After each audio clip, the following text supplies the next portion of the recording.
Every day, I wake up at 7:30 a.m. I fumble around for my glasses, shuffle into whatever clothes are clean, paint on a face, and set off. I was born December 25th, 1999 in Managua, Nicaragua. Christmas baby. They should have named me Jesus. My parents were both professors, and when I turned 1 year old, they brought me up to Canada with them for their studies. I had a pretty lonely first couple of years. Just me and my parents in a little apartment in a brown building smack in the middle of York University. We only spoke Spanish at home and English at school. Suffice to say, I was a pro at both. Then, when I turned 5, my parents decided to head back to Nicaragua to do research for their work. They sent me to live in my aunt's house with my cousins. The world was so completely different. Suddenly I had siblings. I wasn't the prize baby.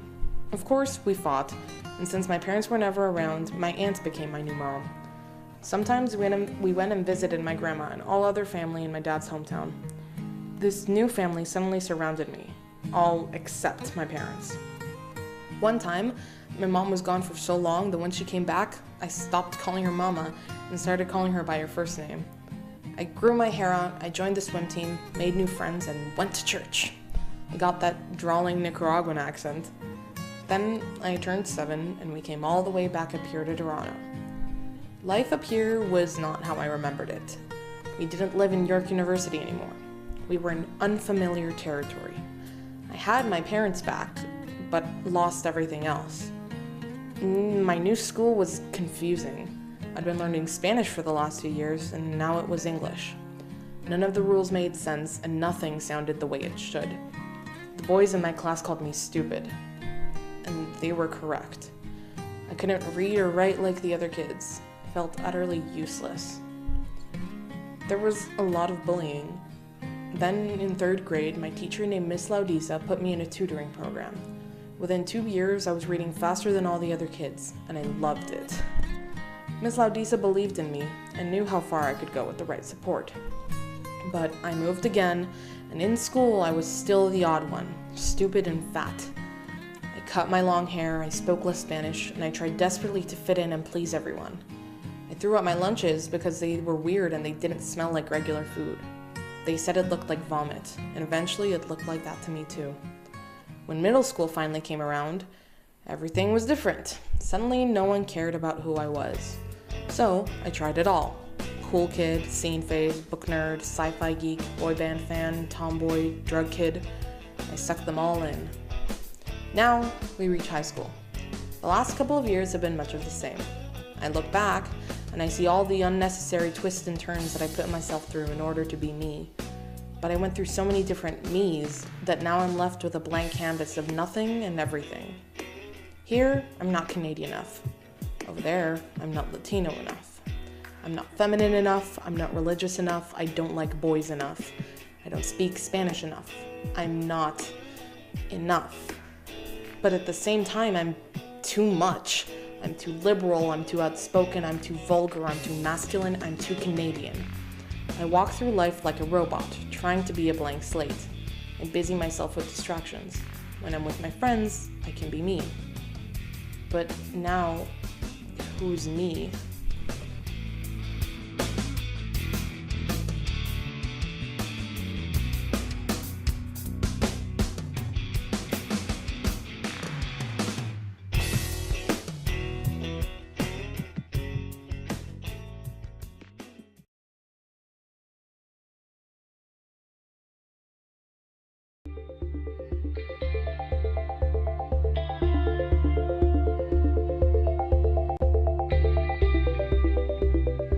Hi, my name is Nicholas. This is me. I have a good story to tell you, but first I'm going to tell you a little bit about myself. For starters, my full name is Nicholas Manuel Arauz. This is my family. This is my mom, and this is my brother. My mom's name is Sylvia Argentina, but she is not in fact from Argentina. She was born in Nicaragua. When she was young, she came to Canada with my aunts, uncle, and grandparents. Canada is where my brother Marcus and I were born. Now me. I'm 13 years old and I'm in the 8th grade.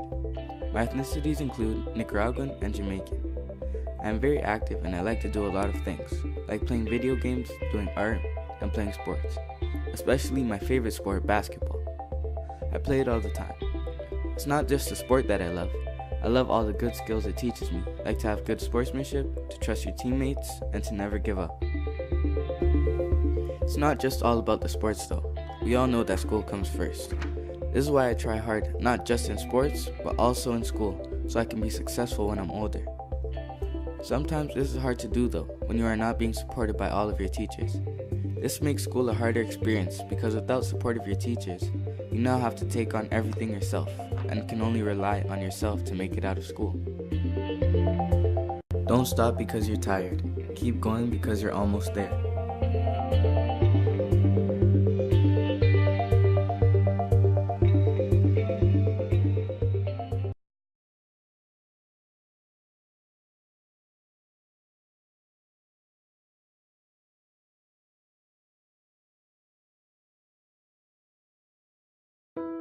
Hi, my name is Fabiola. I'm 17 years old. I'm from Cochabamba, Bolivia, a country in the center of South America. I was 16 when I moved to Toronto. I remember perfectly the day when my mother told us we were going to travel to Canada.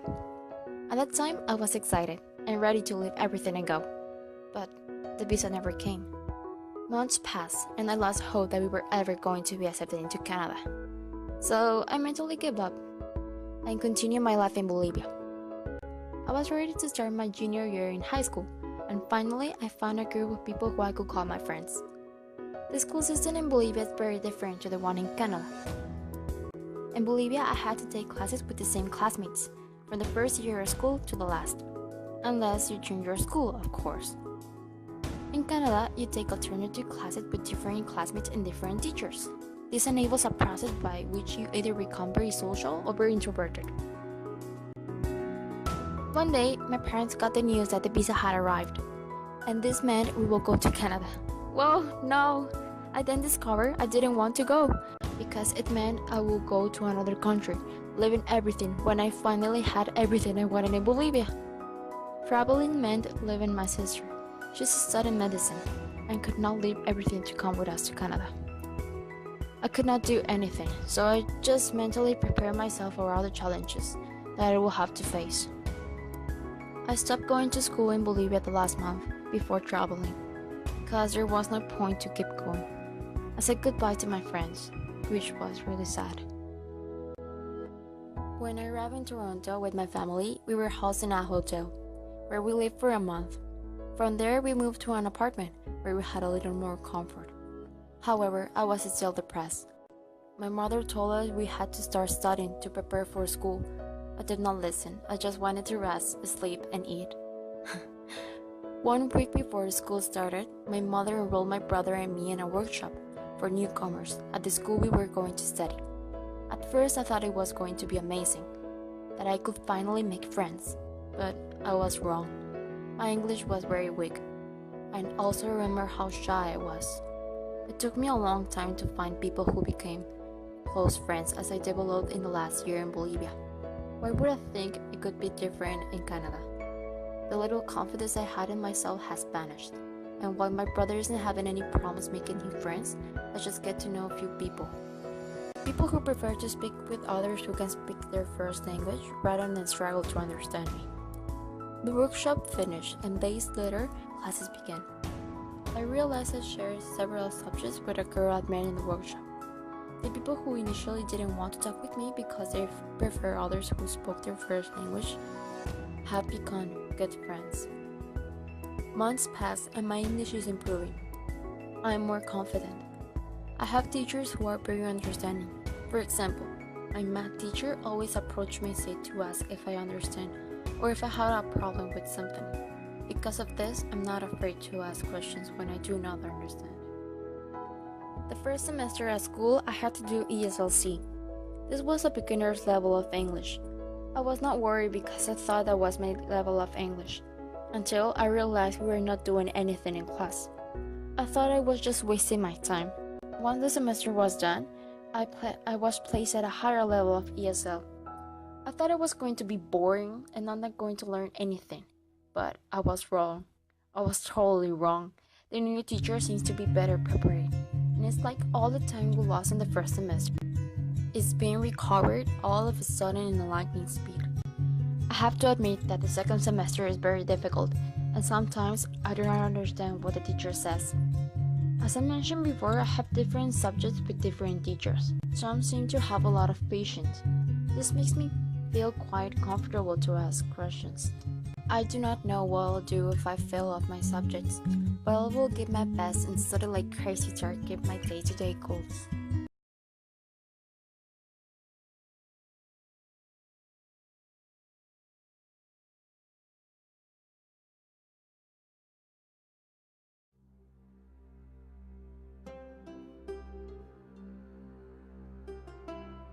My name is Marcus Araz. I am 15 years old and in the 10th grade.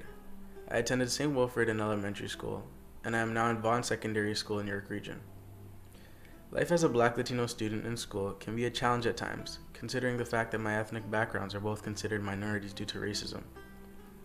When I was younger, I used to get teased because I wasn't able to be categorized easily by the students. Because of this, some students would call me names, like a fake black person or a white boy, because I wasn't completely black. People would also say that I am an illegal immigrant and I hopped the border to get into the country, which didn't really make any sense to me because the Mexican border isn't even connected to the Canadian border. So I didn't really take too much offense to that insult because they just sounded really uneducated. After years of these comments, it eventually did have some type of effect on me, but not enough to undermine my self-worth. Over time, I started to notice how messed up the image of my ethnicities were, stereotypically. I truly began to notice this when one day in elementary school, my supply teacher was instructing the class to do something that our regular teacher told us specifically not to do that day. So I told the supply teacher that, literally in the most polite way possible, and somehow she found what I said to be arrogant and disrespectful. Out of confusion, I argued with her opinion, and for doing so, she sent me to the office. Before I left the classroom, she asked me where my parents are from. I was confused as to why she would ask me something which had no relevance to the situation, but I still responded. When I told her, she said, "Oh," as if she understood why I was acting in such a negative behavior, according to her. In the office, I explained my situation to the vice principal. I was so sure that he would understand me, but somehow he found nothing wrong with her actions and wrong judgment call. I was already a shy person, and I wasn't really good at standing up for myself. I didn't think that arguing with the vice principal would do anything good for me. Besides, if the vice principal thought it was right, I guess it must be right. But I knew it wasn't. None of it was right. And I knew that if this could happen to a small child like I was, who couldn't this happen to?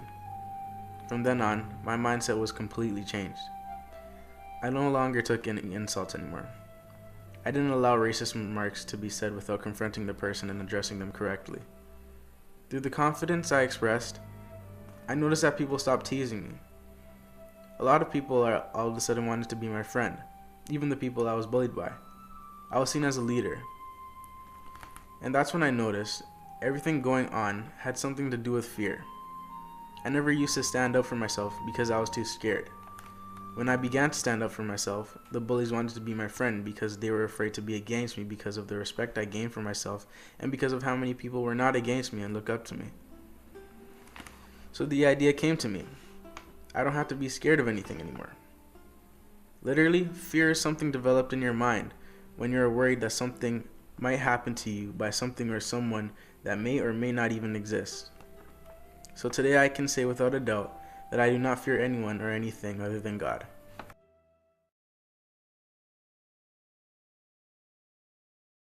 No, I don't worry. I tell you, I'm a man who believed that I died 20 years ago, and I live like a man who is dead already. I have no fear whatsoever of anybody or anything.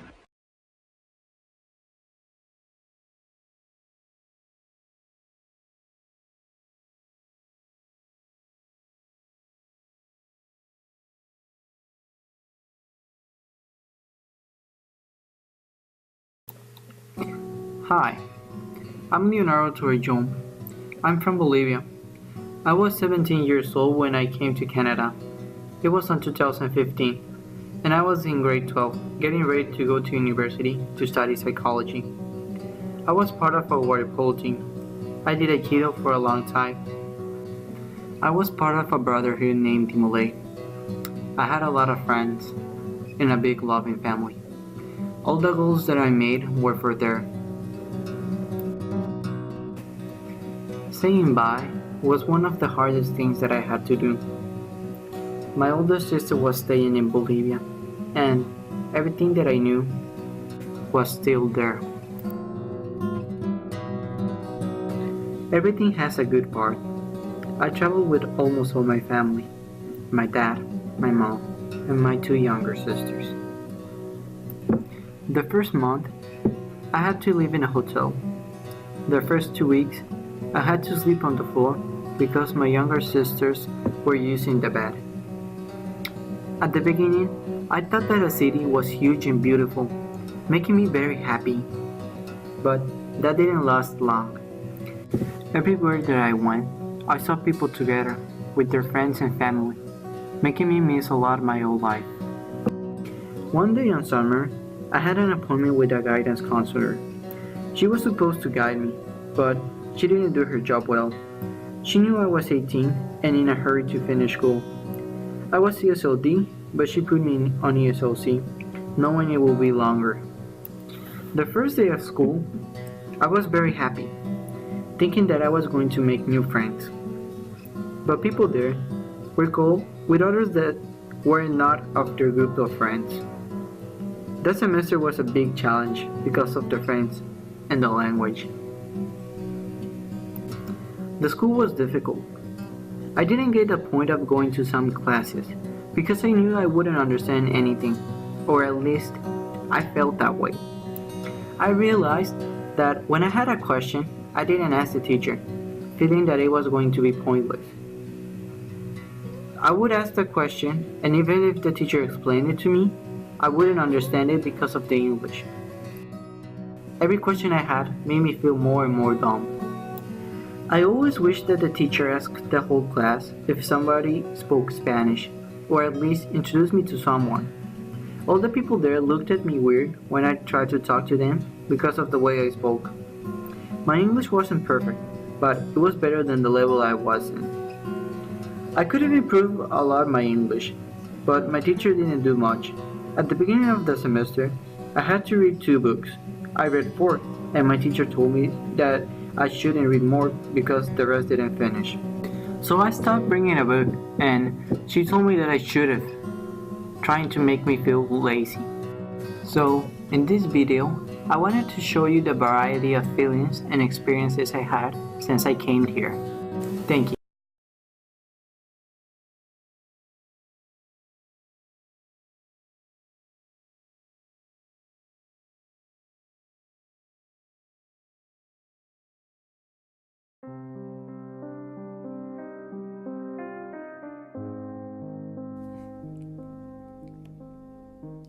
I have felt many challenges in my life, challenges that I've given myself, and I always felt alone dealing with it, and I always feel it's going to stay that way forever. But if you just reach out and call for help, it'll work out in the end. This is how I'll express my story. How many days, months, years, how many times has passed? You've been falling for a long time. The opportunities they gave you were out of reach, or you just ignore them in the end, thinking maybe they'll come back. There's no destination, no goals, no stops. Not yet anyways. You know, it was one of those days. You're still falling to the unknown, not knowing when you finally reach the end. You hear a sudden voice. Hey, you want to chat for a bit? You answer, sure, whatever. I haven't talked to anyone in a long time. The dark pit you were falling in is now surrounded by bright, tiny lights that blind you for a bit. You wake up on concrete floor. It seems you finally landed, even though you felt no pain at all. You still can't really move though. You see nothing around you, but you can still hear this person's voice. You have a long conversation about anything that came up to mind. Afterwards, it was time to say goodbye. Before you say goodbye, the figure asked, would you like to come and explore with me?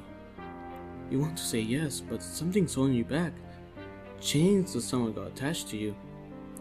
These chains represent all the problems you have. All the problems that got you falling into your innermost apocalypse in the first place. The figure then notices it, and he decides to help you. It stays with you. It tells you everything will be alright. You're strong for making it this far. The chains slowly lose their grip on you, disappearing slowly and slowly. And the figure someone makes water from the palm of their hands and puts it where the chains were. It feels comforting, refreshing. It heals the wound and bruises that the chains left behind. The figure offers its hand and tells you, "We're going to get this together. You're never alone and you can do this." No, we all believe we can. The room suddenly expands and you see all those who support you, your friends and everyone you care about. You now have the weapon of your choice to fight away all those problems, all the darkness and everything that keeps pulling you behind. You can do this. Together, you and everyone else will fight alongside each other to fight all your problems away. In the end, you're never alone. Look around you. There may be strangers, friends, family. These people are there for you. They will always help you fight these problems away. So don't be afraid to take their hands to stand up again.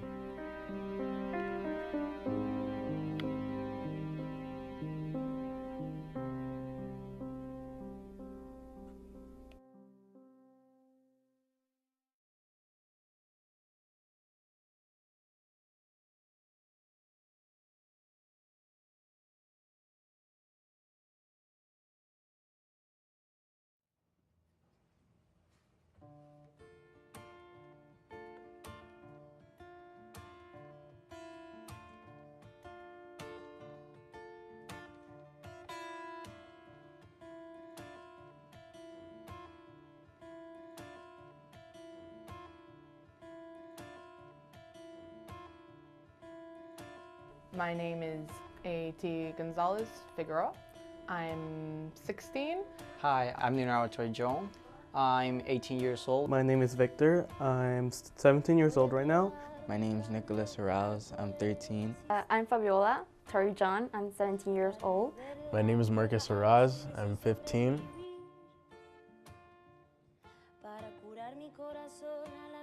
I'm from Bolivia. I'm Nicaraguan and Jamaican. Cochabamba, Bolivia. Nicaragua and Mexico. Ecuador. And I'm from Nicaragua and Jamaica.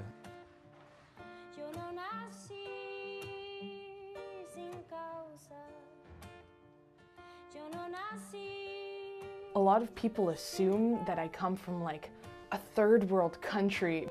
People tells me that I'm from Spain because I speak Spanish, or I'm from Mexico, but there's a complete continent that speaks Spanish. And everyone's like, "Oh, you poor unfortunate soul, what is Canada like for you?" And I'm like, my life here in Canada was harder than my life there. There are stereotypes like, "Oh yeah, he's Latino, he plays really good soccer." I don't play soccer, but I still like people telling me that I do stuff really good.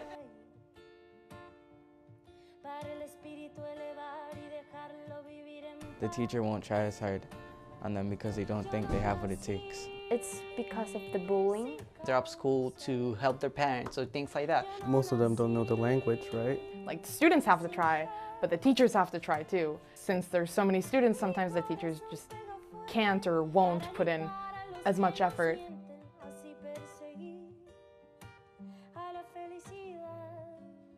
We didn't have anything here like a house, an apartment. We didn't have a sofa. We didn't have bedrooms, or I have to sleep in the floor, things like that. My life here was more of a struggle than it was there. We lived in like a little rundown apartment. We couldn't even afford daycare for me when I was really little. I feel like they're harder on, like if we mess up, they're harder on us. Teachers see the act of standing up for myself and giving my opinion on a certain situation that differs from theirs as arrogance. I struggle with the English. I didn't really know any of the English language, so it was kind of hard for me. It's kind of an invisibility thing. Being Latino isn't really a thing. No les importa. ¿Cachan? Como que no les importa. Es como que, ya, latina, bien por ti. Y se va.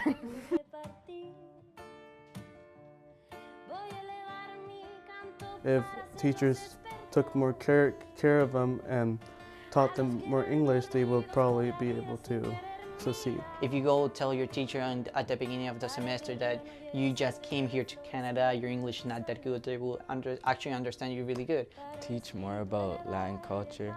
I couldn't read or write because I'd been learning Spanish, and my first teacher just didn't really care, and I didn't learn anything, and I was super behind everyone else. But then in grade 3, my teacher, Miss Laudisa, noticed, and she tried, you know, and she put me into a tutoring program. I feel like it means like a big family. To me, being Latino means to have unity and pride in your culture. Being proud of where you came from. If I see other cultures, I'm gonna think that, oh, that's nice, but that's nice, but that's still not my culture. I'm always gonna love me and the things that I was taught. There's like a sense of, hey, brother, you know? It feels like you're already family, and that sense of family is like really nice and welcoming in. So it's kind of special for me, because, I don't know, I feel me siento dentro de algo que no sé, me hace sentir especial. Sí. Eso.